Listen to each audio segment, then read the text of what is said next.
All right, so today or it was that was yesterday. Yesterday before bed, I decided why not make a run with Red Escanor on the bird, which is what we did. It was quite good. I mean, Red Escanor gets Miguel to buff him up pretty well in the first few turns when he still has his own passive, because you got that insane lifesteal, right? And so you can have Red Escanor in the first few turns, get you like 5 stacks with Meliodas passive and start hitting like pretty hard, which is exactly what happened here. It was pretty good. I mean, I'm only doing this, for fun. At this point, I'm just rotating characters with Meliodas, Megado Matrona for fun. And, I need to farm the materials anyway, so I'm like, oh, I might as well try and do something different and record the video. So that's basically what I'm doing this with Kusak. Which Kusak might have still been a little bit better than this Red Escanor, but Red Escanor is such an old unit, you probably have him, built up. Maybe not, maybe you didn't 90 him because he wasn't good recently, but you can see, right? Like, he already is 2 stacks right there. And I have the healing card set, so it's easier for me to also get it, but 2 stacks right there. If he attacks again, he's probably going to get 3 stacks because the lifesteal, but basically I'm just gonna be making teams that are just fun for videos at this point because I need to farm the materials. I'm trying to get all the holy relics that don't consume purple material, all of them done for CC, for box CC. So I've done Hauser, I've done Zarathustra. I'll probably make videos on them soon. Might make a video on Zarathustra today actually. I'm gonna do Griamore. I've done Gilfander, I'm basically almost done actually. So getting these blue crystals is actually a priority for me right now. Although the blue crystals aren't the biggest wall for me with that. Oh yeah, I want to check. So Asking had crit right with the ultimate. I was like, what's his crit chance looking like? It has 100% crit chance with Megalda's passive stacking up on him. That's pretty good. Of course, we got Merlin as well. 100% crit chance on the base Escanor. 5 stacks right there. Unfortunately, got no Escanor cards here, or else I would have actually used them. Because he probably, like, level 1 at this point right here would have done damage cap. With 5 stacks and those high stats right there, definitely would have done damage cap with a level 1 here. But unfortunately, my luck was not very great, and I didn't pull any other single targets for Escanor right there.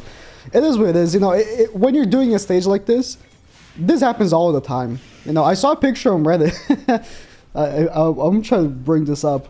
That encapsulates the bird experience pretty well. But yeah, it's just when you're doing the bird, you cannot think that you're gonna get good cards. It's just like you just have to accept. I'm probably gonna get shafted. I will probably get shafted. And it is what it is. But yeah, it was the top weekly. This guy got just full on buff cards. No attack card. 0. And it is what it is, It is what it is. It's just how the game is. But yeah, here, I mean, phase 4 is honestly, when you're using a character with no power strike, I mean, I guess I am using Megalda, but Escanor right here is pointless, right? Because his Amplify is not gonna do damage. Mostly what I'm using Escanor for here is the fact that his single target, gets Melly's passive going.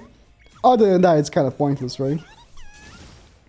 But yeah, Escanor here is pretty pointless, so Melly is the big carry, as he is, right? Melly is a ginormous carry, even though, of course, the supports are here massively helping him, Matrona and Megalda. If not for the fact that Melly hits like an absolute behemoth, we wouldn't be able to do this, right? Just Melly's absolutely insane. But yeah. Although I do like the fact that Escanor can still do, activities like this. I'm really hoping we get a base Blue Escanor soon. Like, it's been so long, It's been insanely long since the last time we got a base Escanor. And I think that's not right. Like, the last base Escanor, you know, if you play global, you still think it's a long time ago. Red Escanor is a long time ago, but just for comparison, Red Escanor released in 2019, not 2020, 2019. Red Escanor released December of 2019. That's how long ago the last base Escanor has released. And I see people like, oh man, they need to release characters that have no representation in the game yet. Bro, the characters that have representation haven't come out in years. I remember also, it was funny, when Global was first coming out, I saw a lot of other players from like other games hating on Grand Cross, saying, oh, the game is gonna die because there's like no characters in the series. Bro, they haven't released an Escanor in like 2 years. Over 2 years. They haven't released a base Escanor. And you're gonna tell me the game is gonna die because they're gonna have to keep repeating the same characters over and over again? No. No. It helps that they are creative, right? They release, you know, the collab characters, the original characters. It helps that they space them out pretty well like that. Like here, I'm using a character that has nothing to do with some of the Sims, right? I'm using Meliodas. But 2 of my characters are from some of the Sims.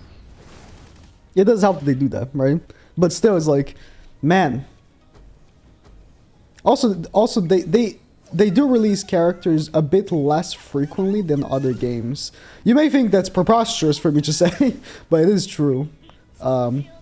Which is not necessarily a good thing.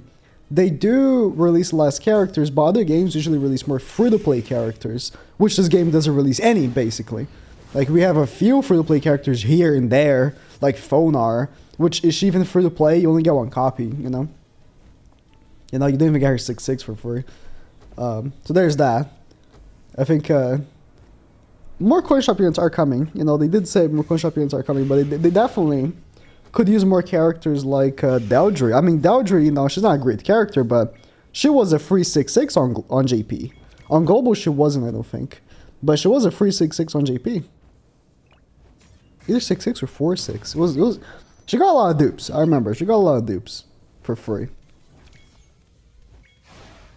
You know, for the longest time after launch, the game was dominated by free characters. Red Galfer, Green Merlin, Blue Skinny King, Red Escanor, they dominated the game. Basically. Nowadays, it's not the same. Not the same. Festival characters dominate the game. Which I know a lot of people also like that, because festival characters are the characters you're saving for the most part. But you know, there was a magic to coin characters really dominating the game back then. Look at Meliodas though. just he soloed the turn. Like, yeah, you talking about free characters? No, there's no free here. This is festival all around. And as you see, my first and second stage completions gave me no blue crystals, which is not ideal. Not ideal. But my drop on the third stage was pretty good. So, can't complain. You know, again, when I'm beating these now for recordings, I'm always like, okay, how many blue crystals am I not gonna get this time? Because that's mostly what I think of. They did say they're gonna release like a better bundle for the Holy Relics, which, you know, Holy Relics aren't that good to the point I'm like, oh man, I come in for a better bundle. But I don't know. I really I really want to get 10 million bucks. You see now I made it a goal. And if I'm gonna do that, I definitely need to give like other characters Holy Relics. Like Roxy gives herself a massive CC boost from her Holy Relic, so like I need that Holy Relic. But like I don't want to give it to her because I'm never gonna use it. You know, it's like I want to give Holy Relics to characters I'm gonna use. Like I gave Holy Relic to like base Escanor because I'm like, it's base Escanor, right? Even though it's not in the best scenario right now for base Escanor, it's still base Escanor, and I'm definitely gonna make videos on base Escanor because it's goddamn base Escanor, you know. And you know, eventually, hopefully, maybe blue base Escanor is gonna come out. I don't know if it ever will, but maybe, you know. And the Holy Relic might help him. I think the one was my worst mistake. I gave the one the Holy Relic when Melly came out. Because I was like, oh, the one's gonna be a great partner for Melly. I should give him the Holy Relic. It sucks. The Holy Relic for the one sucks. The best it gives him is CC. And that's it. You know, it's just CC. But it is what it is. So Red Escanor actually, I do believe, comes in handy pretty well, because I got the bird passive, right? That he starts with extra ultimate gauge. So I'm pretty sure there's a turn. I don't know if it was in this run, the run I lost. I think it was in this run. That I used his I was gonna say cleanse. His remove ultimate gauge card to save my ass. It might have been on the other run. This bird condition is actually the best when using Megalda, because your characters have so much lifesteal. Look, you know, he has a reflect, right? But I use my Escanor ultimate, and he has full HP even though he took reflect. Same for Meliodas, and basically the same for Matrona. Like, when you're using Megalda and your characters have a decent, like, extra lifesteal, this reflect is actually pretty nice. Which I don't know if it was definitely not intended, right? They definitely didn't intend for that, for you to just use the reflect for yourself, but it almost makes you not want to remove it, because the healing is pretty nice, and you get to trigger even more of Megalda's passive, because if you attack him and you full heal, you're then triggering Megalda's passive, you know? It's just a win-win, basically. Yeah, I was like, there's no way Melly doesn't kill there. I got the revive passive at the end, though. I didn't know at the time, you know, while I'm doing this phase 3. Because this is not my first run. I actually did lose a run, because I got to phase 3 and I got no attack cards. Like, I was getting non-stop Megalda heals and taunts, and like Matrona take off buff cards and Escanor remove ult gauge, but I was not getting like single target cards, which really cucked me. I was like, okay, I guess I'll restart. Like, if the game's gonna do me like that, I guess I'll have to restart. But yeah, it might have been on the other run. No, the run that I lost. Escanor actually saved my ass by removing ultimate gauge. Although, you know, removing ultimate gauge with a level 2 card is not very reliable, you know? Especially here where you don't want to hold on to that card too much, because it doesn't do much other than removing the ultimate gauge. And the bird ultimate a lot of times don't do much either.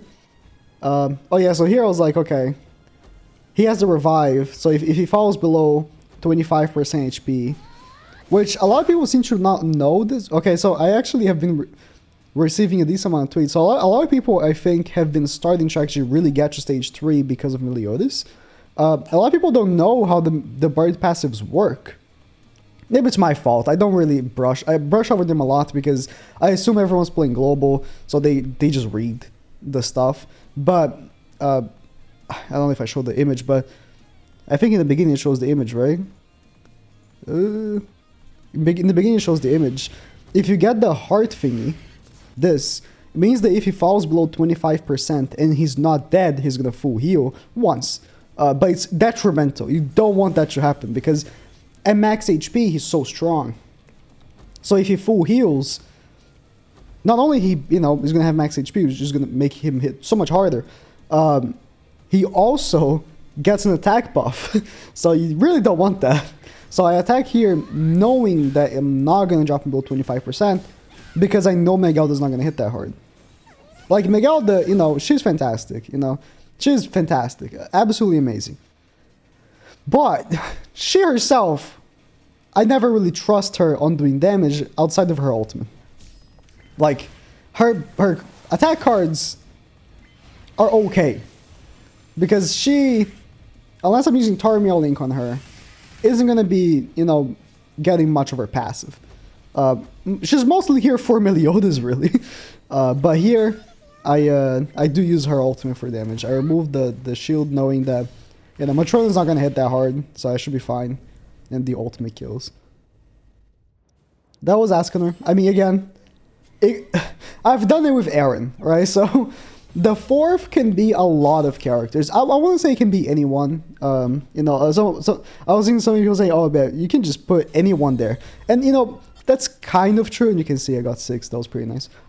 That's kind of true to an extent.